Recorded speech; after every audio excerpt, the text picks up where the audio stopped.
Bukas na po ang inaabangan pagtatapat ni Jessica Sanchez at Philip Phillips para sa finale ng American Idol Season 11. Sa kanilang tatlong performance bukas sa Nokia Center sa Los Angeles, nakasalalay kung sino ang hihiranging Season 11 Idol. Kung papala rin si Jessica, siyang magiging pinakabatang idol sa kasaysayan ng kompetisyon. May report si PR Kanghel.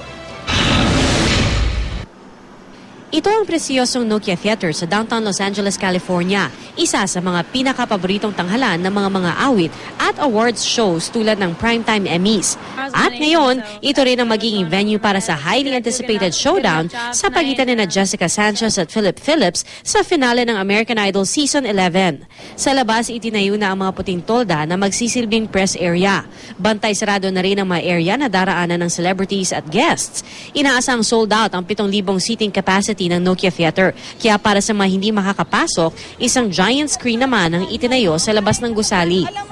Ang Pinay na si Lita Glenn, na matagal nang naninirahan dito sa California, nang hihinayang na di niya mapapanood ng live si Jessica Sanchez. Kaya idadaan na lang niya sa maraming boto ang pagpapakita ng suporta sa kapwa-dugong Pinoy. Pagkasarado lang ng after the, ano na ba yun, yung kantahan na nila, pag sinabi na ni Ryan Seacrest na it's time to vote, talagang text na ng text hanggang sa makatulog ako. Hindi ko tinitigil ang pagtitext. Ang mga Canadian tourists na ito excited na rin para sa nalalapit na finale. She's good. She's the best. Man, he's got the best quality. He's amazing.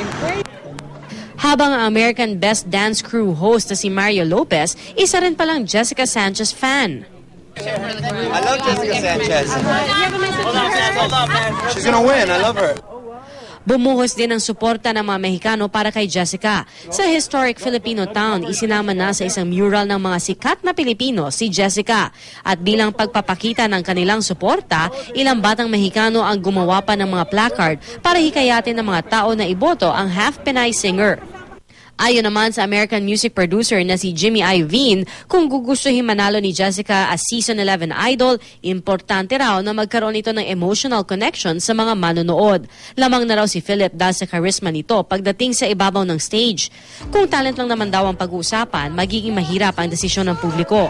Pero sino man ang manalo o matalo, isang promising future career daw ang nag-aabang sa dalawa. PR Kanghel, GMA News.